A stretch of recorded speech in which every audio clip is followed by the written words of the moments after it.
O grupo 1, que leu do site, né, a respeito, a compilação do Livro dos Médiuns a respeito da obsessão, do Livro dos Médiuns, do Livro dos Espíritos. Então, fez lá um resumo a respeito disso. O grupo 1.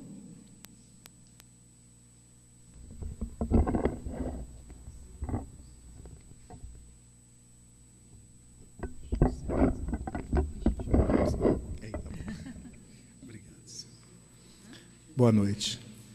Bem, a gente fez um estudo sobre obsessão, né? Pegamos tá bom? A gente pegou para definir obsessão a passagem do Evangelho segundo o Espiritismo. Obsessão é a ação persistente que um espírito mau exerce sobre um indivíduo. Apresenta caracteres muito diversos, desde a simples influência moral, sem perceptíveis sinais exteriores, até a perturbação completa do organismo e das faculdades mentais. Bom, essa é a definição básica de obsessão.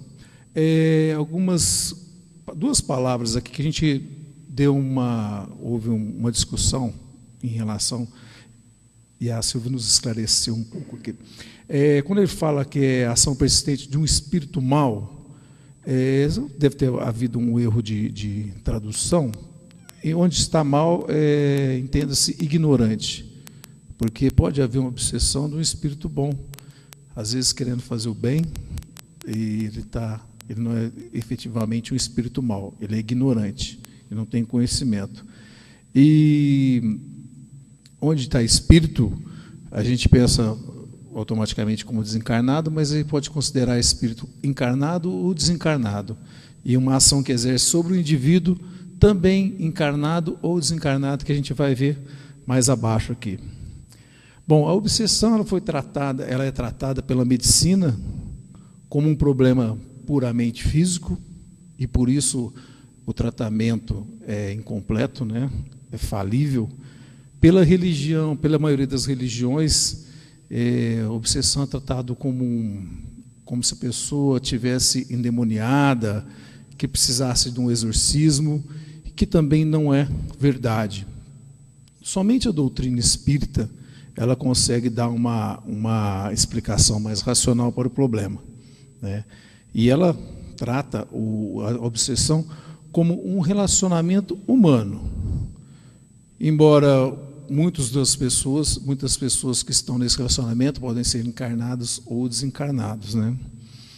E como remédio, como tratamento para a obsessão, que tantos maus pode acarretar, a doutrina espírita, ela simplesmente pede para que a gente siga os ensinamentos de Jesus, somente os ensinamentos de Jesus nos livra desse mal, que é a obsessão.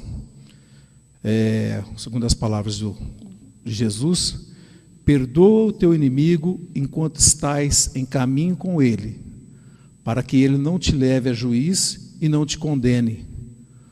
Por se isso vier a acontecer, ficará preso até que pagues o último cetil. Cetil deve ser um centavo, uma moeda, né? O Evangelho segundo o Espiritismo. Então, nessa parábola, se resume muito qual é o tratamento, né? O amor é o caminho. E Allan Kardec, para que a gente entendesse melhor a obsessão, ele fez algumas classificações, não é nada exato, mas é para efeito de estudo, tá? Então, a obsessão pode ser classificada em simples, que é a influência sutil na atitude do espírito encarnado ou desencarnado. Ela pode ser fascinação, que é a ação direta de um espírito sobre o pensamento de outro, e ela pode ser a subjugação, que é a paralisação através da ação mental que um espírito determina sobre a vontade do outro. Os participantes de uma obsessão podem ser de encarnado para encarnado, de desencarnado para desencarnado, de encarnado para desencarnado e de desencarnado para encarnado. E a última, né, a quinta, a auto-obsessão. Aí, para mim, não só para mim, mas para muitos do meu grupo, foi uma grande novidade, que a gente pensa que a obsessão vem muito desencarnado para encarnado. Mas nesses dois tipos de espíritos, encarnados e desencarnados, elas têm 4 combinações. E a mais interessante, que é a auto-obsessão, que é a obsessão que a pessoa faz para com ela mesma. Essa foi assim, um dos grandes aprendizados desse texto para a gente. Kardec também elencou fatores que levam à obsessão. Os fatores que levam à obsessão são espíritos que a obsessão são as imperfeições moral. Na medida que o espírito se aperfeiçoa, ele não se predispõe à obsessão. Como podemos conhecer, quando podemos reconhecer a obsessão? A. Quando sentimos ideias torturantes a se fixar. B. Quando sentimos forças interferindo no processo mental. C. Quando se verifica a vontade sendo dominada. D. Quando se experimenta inquietação constante. E E. Quando se sinta desequilibrado espiritualmente. Pessoal, como o Kardec ele colocou tudo em itens, e é muito extensa, eu só vou citar os itens dele, porque eu acho que os outros grupos, alguns itens mais pertinentes, eles vão estar desenvolvendo. 5. Acessos à obsessão. Ideias profundamente negativas. O que a gente faz para entrar em obsessão? Depressão, desânimo, revolta, medo, irritação, cólera, vícios como fumo, tóxicos e álcool, desregramento sexual, maledicência, ciúme, avareza, egoísmo, ociosidade e remorso. 6. O processo obsessivo. O processo obsessivo ele se dá através da lei de sintonia, que é através das nossas emissões e recepções de ondas mentais. A obsessão prolongada ela pode causar desordens patológicas, doenças físicas, pode causar também loucura e pode causar até a morte. 7. Obsessor e obsediado.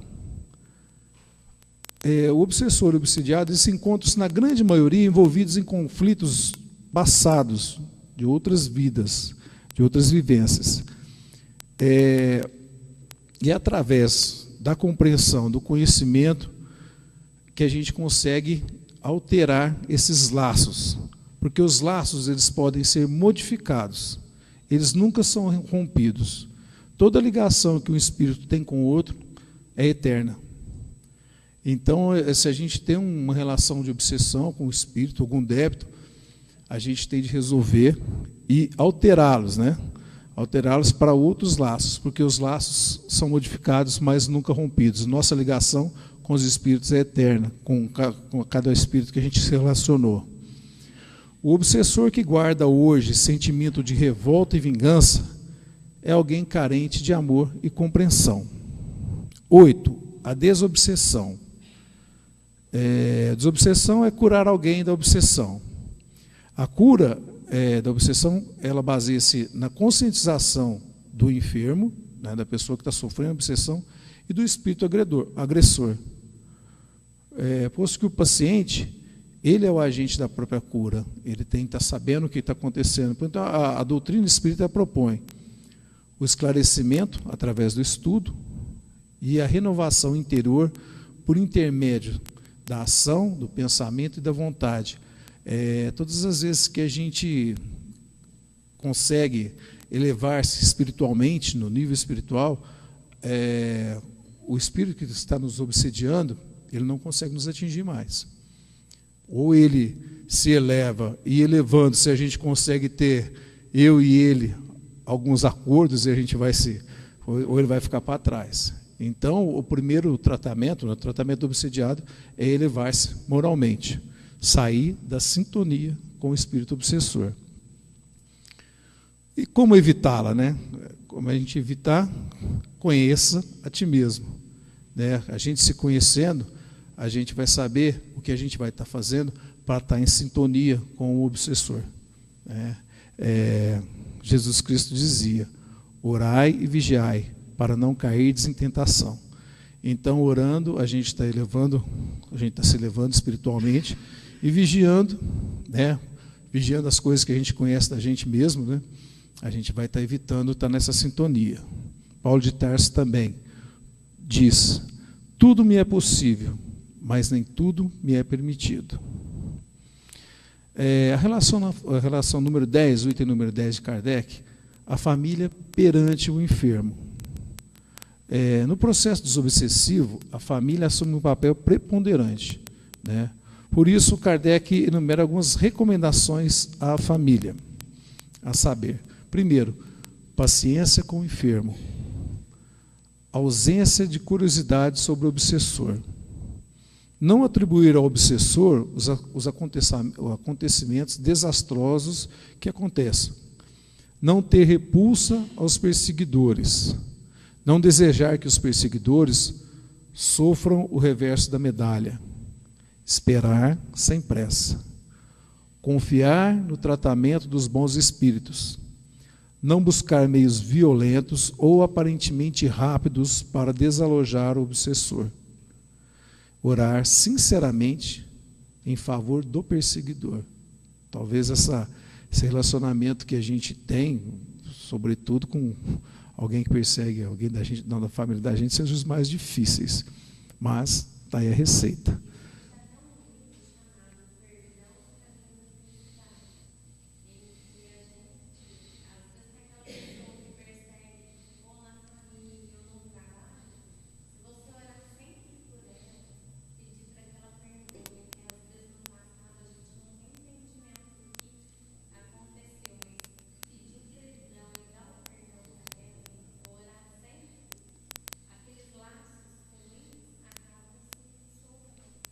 Né?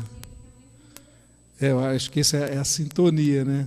Eu imagino assim, quando alguma coisa, você fala do obsessor para com você, eu acho mais fácil perdoar quando o obsessor está atacando alguém da sua família. Eu acho que, pelo menos, imagino que seja mais difícil, né? Um obsessor no seu filho, talvez mexa mais que com a gente mesmo, né? A desobsessão no centro espírita, né? O centro espírita é peça fundamental no tratamento da desobsessão. E ela mantendo reuniões evangélicas ou cursos doutrinários para os necessitados encarnados e também, com a ajuda do plano espiritual que assiste à casa, o tratamento para os desencarnados, né?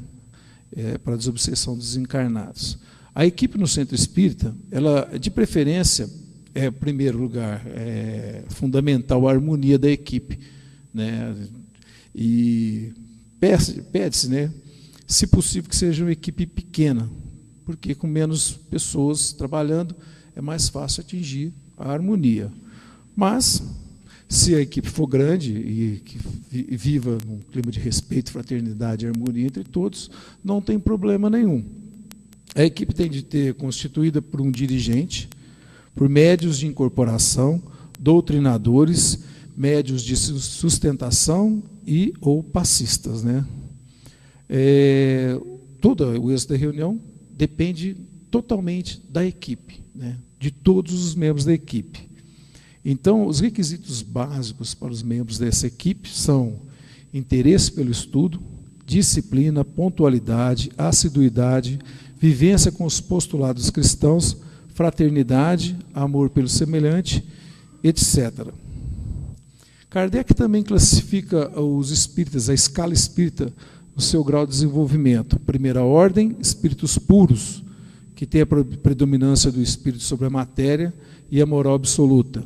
Segunda ordem, espíritos bons, também a predominância do espírito sobre a matéria e o desejo do bem. Divide-se em 4 classes: espíritos benévolos, sábios, prudentes e superiores.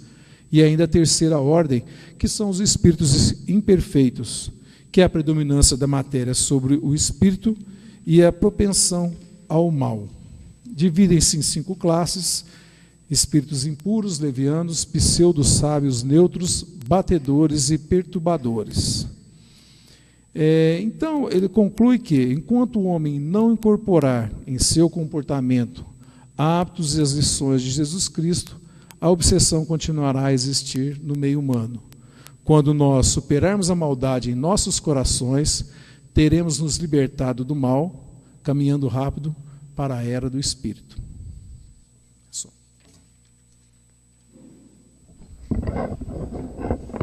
Vocês viram que o grupo 1 foi bem abrangente, né?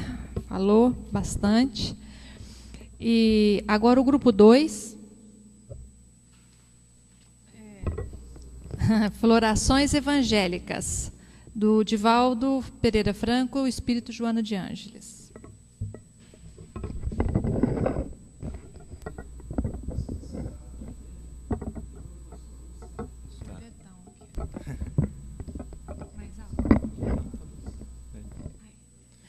Boa noite de novo. A gente estudou sobre o nome é Florações Evangélicas, Joana de Ângeles e Divaldo Franco, do livro Sexo e Obsessão.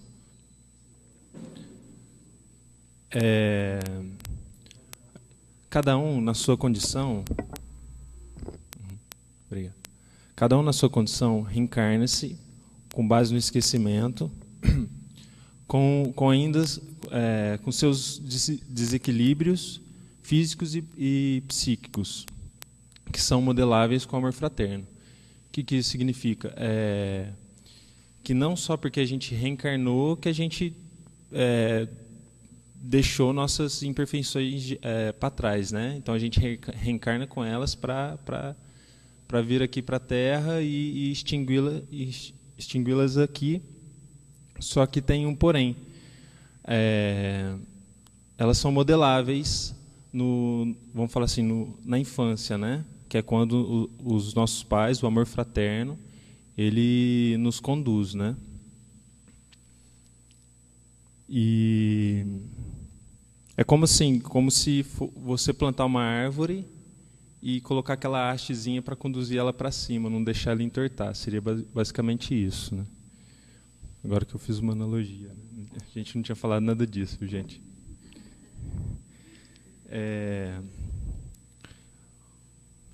E agora, para entrar no tema, o sexo, por ser uma ferramenta para a reencarnação,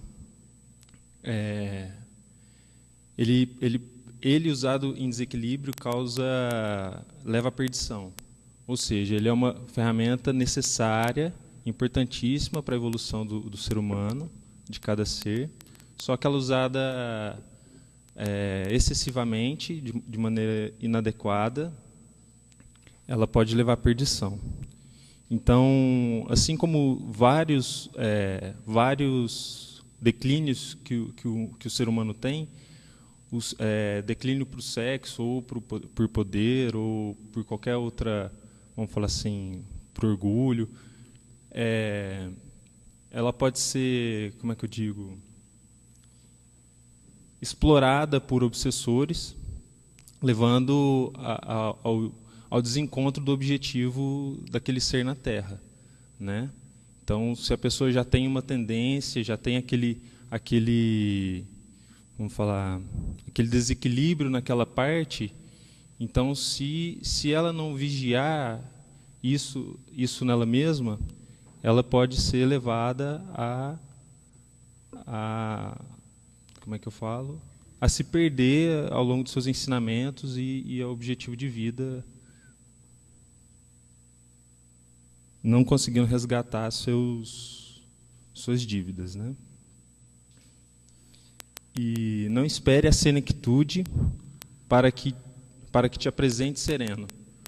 Isso basicamente é para não esperar você ficar velho, perder, vamos falar assim, a energia, para você acalmar e começar a estudar, começar a pensar em outros temas, em outras coisas na vida, né?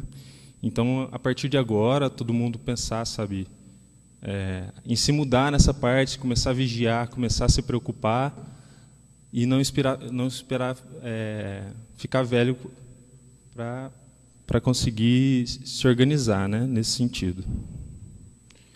Muitas pessoas idosas expressam amarguras que decorrem de frustrações sexuais, no caso, né? Então, assim, tudo em excesso leva ao desequilíbrio. É o que a gente conversou lá no grupo. Talvez o pudor demais levou a uma certa insatisfação daquela pessoa. Mas também, fazer desordeiramente também causa um desequilíbrio. Então, sempre ponderar, vigiar sobre esses assuntos, e todos os outros, claro, para manter manter o foco na reencarnação, né? na missão aqui na Terra. Correspondências amorosas estão ligadas diretamente com as dívidas reencarnatórias.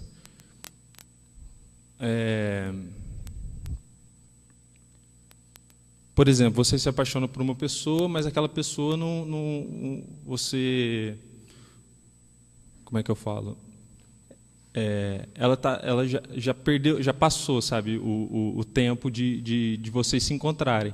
Então ela já está num caminho e você está em outro, mas tem que ter muito cuidado, eu acho que nesse sentido, porque você pode ser induzido por obsessões para encontrar uma pessoa errada ou forçar, sei lá, você desviar do seu caminho para tentar forçar alguma coisa com a pessoa.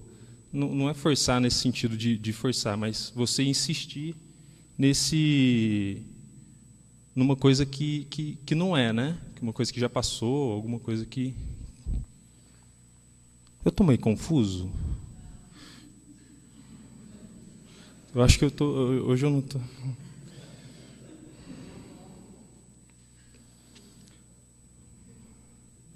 O que eu falei antes agora é basicamente... O que eu vou falar agora é basicamente o que eu falei antes agora. Obsessores podem trabalhar nos centros genésicos, causando problemas, impedindo que completem suas colheitas, suas missões, né? Então é basicamente isso. Então, se você sente que tem algum desequilíbrio, procurar vigiar, pedir ajuda a Deus, a Jesus, para que você seja vigiado também com essa ajuda, com esses acompanhamentos, porque o sexo é uma ferramenta divina, ela vem para o bem e usada incorretamente causa muitos problemas, né? Eu acho que foi isso. Desculpa, grupo, não sei se foi tudo isso que a gente conversou, mas... É que um tema muito amplo, né? E o tempo é pequeno, então às vezes a gente se perde mesmo. Mas aqui ele vai tratar especificamente do sexo e obsessão, porque o sexo é a energia criadora da criatura. É a energia que a gente carrega dentro da gente. Ela não se manifesta somente na sexualidade, mas na energia criadora, na poesia, na música. Tudo é a mesma energia, a energia genésica, a energia criadora. André Luiz fala disso muito nos livros dele, a respeito dessa energia. O ser humano é uma grande usina elétrica e o sexo é uma grande corrente dessa energia, essa energia criadora que a gente não utiliza só na procriação e nem só no relacionamento sexual, mas em tudo que a gente faz na vida da gente. A gente utiliza essa mesma energia, a gente utiliza essa energia na criação, da poesia, do cientista, no relacionamento afetivo, existe essa troca energética, não sexual, mas é a mesma energia. Então, por isso que eles vêm tratar exatamente disso, porque se a gente tem essa energia desequilibrada, a obsessão vai se instalar dentro de nós, mais facilmente, certo? É por conta disso que ele trata especificamente disso. E ele também nos diz aqui que a maior parte dos nossos desacertos são na parte genésica mesmo, da utilização sexual dessa energia. Quando a gente se encontra na vida e a gente quer posse de outra criatura, quer poder sobre a outra criatura, e é nesse momento em que a gente se desvia do caminho, que a gente faz muito mal para as outras criaturas e se endivida, né? Então, a grande dificuldade da gente ainda é nessa área genésica. O grupo 3,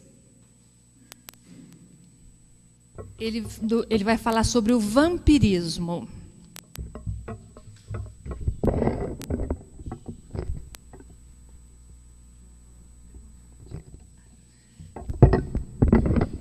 Se você quiser segurar. Tá bom. Acho que tá bom. Bom, foi uma forma muito democrática, né, nosso grupo, assim, elegendo quem viria falar. Vamos lá. Nós vamos falar sobre o vampirismo. A obsessão é uma infestação da alma, semelhante à infecção do corpo carnal, produzida por vírus e bactérias.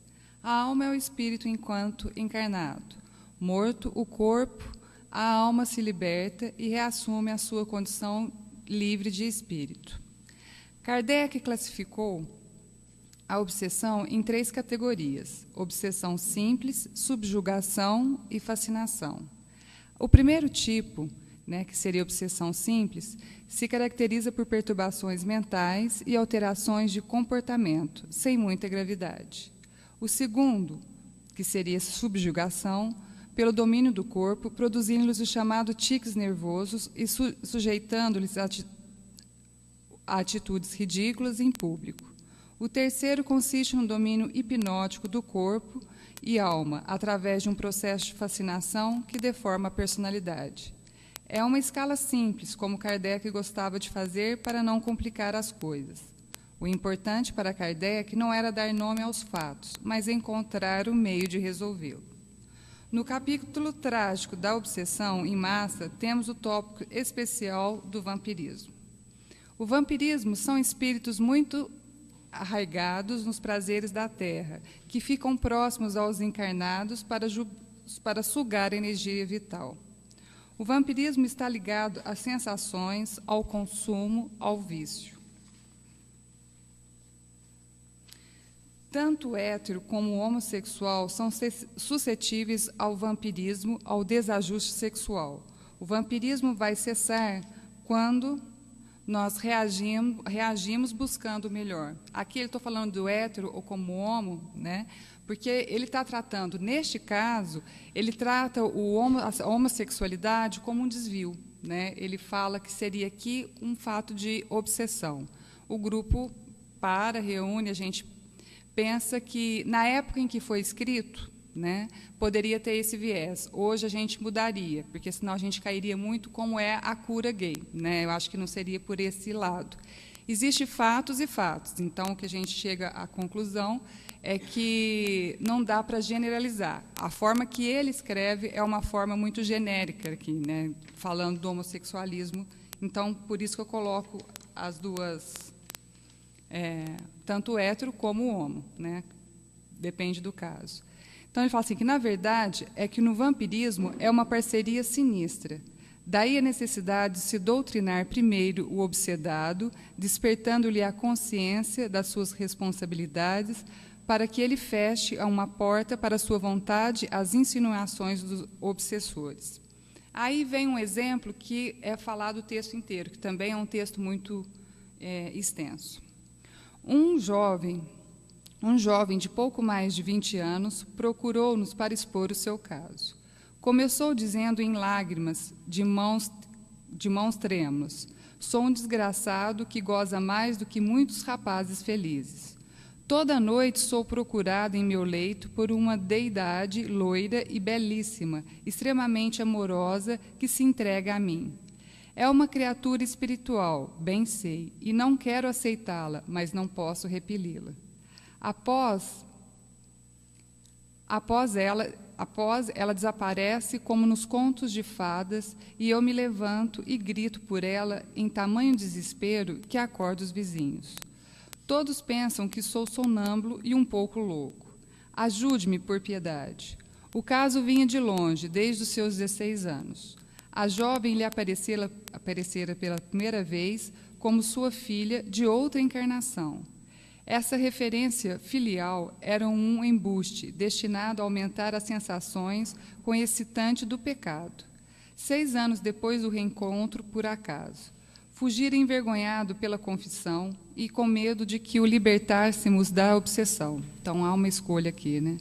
Mas já parecia um velho, cada vez mais trêmulo e de cabelos precocemente grisalhos. Prometeu ir ao centro, que lhe indicamos, mas não foi. Tomou a desaparecer e nunca mais tivemos notícia dele. O vampirismo o exauria e deve tê-lo levado à morte precoce. Os casos dessa espécie são mais frequentes do que geralmente supomos, mas permanecem em sigilo. A situação de ambivalência da vítima auxilia o vampirismo destruidor. A Idade Média se foi, mas esses casos medievais continuam às portas da Era Cósmica. Mas 2 casos conseguimos solucionar em trabalhos de desobsessão em que os pacientes compareciam às entidades que se manifestavam. Mas se o obsedado não quer curar, nada se pode fazer. A cura está em suas mãos, não nas nossas. O livre-arbítrio do obsessor e do obsedado não será violado. Kardec relata um caso em que conseguiu salvar a vítima em sessões em que ele não comparecia, mas o obsessor se manifestava. Eram sessões diárias, realizadas em absolutas pontualidades por um pequeno grupo coeso. Outro caso foi de um bancário, já de 30 anos, que nos procurou e escreveu ao Chico Xavier. Pedia socorro e ameaçava suicidar-se.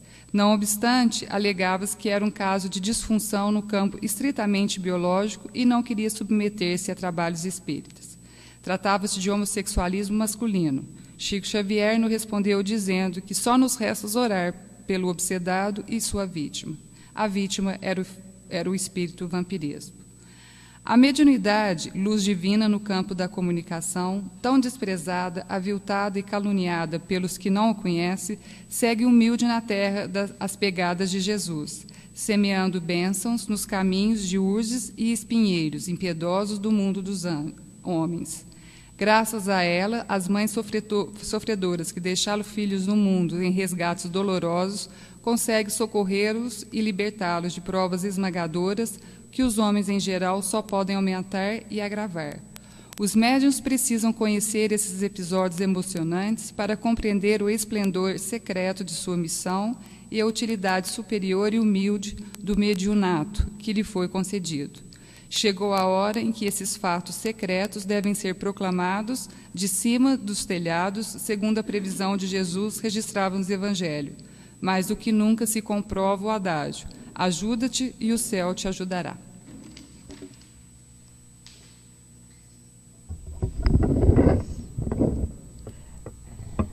Então a gente percebe que vampirismo nada mais é do que o espírito suga a energia do outro, né? É como se fosse uma planta parasita, vamos dizer. Quem é que já viu uma planta parasita? Por exemplo, a orquídea, né? A orquídea, ela, lá na floresta, no vaso da gente não, mas lá na floresta, as suas raízes se grudam numa árvore e vai sugando a seiva dessa árvore para que ela possa sobreviver e dar suas flores. Então, o vampirismo nada mais é do que isso. Um espírito que suga as energias de outro espírito, né? Para poder sobreviver, para ele poder se alimentar dessas energias. Então, se o espírito que está sendo vampirizado for um espírito em desequilíbrio, né, utilizando suas energias em desequilíbrio, utilizando suas possibilidades em desequilíbrio, o espírito vai se aproveitar disso. Quando eu digo desequilíbrio, usando em excesso. Alimentação, vício, bebida, droga, o sexo desregrado. Quando a gente fala desregrado, a gente não está aqui fazendo julgamento de essa ou aquela sexualidade. A gente está fazendo a utilização dessa sexualidade, né, de maneira desequilibrada. O importante é que a pessoa não seja promíscua, né? Que ela utilize com amor, que ela utilize com doação, com busca. É nesse sentido em que a gente fala. Aqui não existe nenhum tipo de preconceito. Mas a gente tem que entender que toda dificuldade, tudo que nos traz perturbação, tem origem no espírito. tem origem no espírito. Talvez a gente não consiga explicar o que está acontecendo com uma criatura ou outra. Cada uma tem a sua dificuldade. Mas a raiz do problema esse qualquer que seja na sexualidade, seja no problema de alimentação, no problema de utilização de droga, no problema de ociosidade, onde for que a gente tiver os nossos vícios, vamos dizer assim, utilizando as nossas potencialidades de maneira errada, a gente vai se desequilibrar e vai ter esse espírito vampirizando, utilizando essa má utilização nossa para que ele possa se alimentar, porque nós somos mais materializados. Então, as nossas sensações físicas, né, são mais grosseiras e mais materiais. Por isso que os espíritos se utilizam de nós encarnados para que possa acontecer isso. Acontece vampirização também no mundo espiritual, em que um espírito vampiriza o outro, sugando toda a sua energia também no mundo espiritual. Porque no mundo espiritual também tem criaturas que continuam com os mesmos vícios que tinham aqui na Terra, não é? Continua. Quem tinha o vício do excesso de comida ou excesso de bebida, fala, mas no mundo espiritual não tem churrascaria para comer churrasco, mas ele pode vir até a vampirizar um encarnado, né? Utilizando aqueles vapores, aquelas emanações fluídicas da carne, da comida em excesso, da comida gordurosa, e um espírito está vampirizando também ele. Lá no livro do André Luiz, Sexo e Destino, ele conta a história de um homem que foi levado a beber no período da manhã. Era 7 horas, 8 horas da manhã, ele está lendo o seu jornal e entra um espírito na casa, sabe que ele gosta de beber e chega perto dele e estimula ele a beber. Vamos tomar um golinho. Ele fala, eu vou com vontade de tomar um whiskyzinho, mas 8 horas da manhã está meio cedo, eu não vou tomar não. E o espírito vai insistindo até que ele resolve tomar. Ele serve uma dose do uísque e toma. E o André Luiz explica que o espírito como que gruda na garganta do encarnado para sorver os vapores etílicos para que ele possa tomar junto. Energia, gente, a energia, porque tudo tem energia. O álcool tem energia, o leite tem energia, tudo tem, né? E esses vapores etílicos alimentavam aquele espírito vampirizador. E a história continua que daí a pouco são 3 espíritos. Sai um, entra outro, sai um, entra outro. E ele acaba tomando 3 doses, 8 horas da manhã, estimulado pelos espíritos. Mas ele só foi estimulado porque ele já tinha o hábito de beber, né? Se fosse uma pessoa que não bebesse, ele podia entrar e mandar beber até, e ele não ia beber de jeito nenhum, né? Então, essa é a vampirização. E com isso a gente encerra hoje, porque esse capítulo Obsessão, a gente vai estudar o resto do nosso tempo que estivermos aqui no trabalho de desobsessão, porque esse é o nosso instrumento de trabalho, é com isso que nós vamos trabalhar, certo?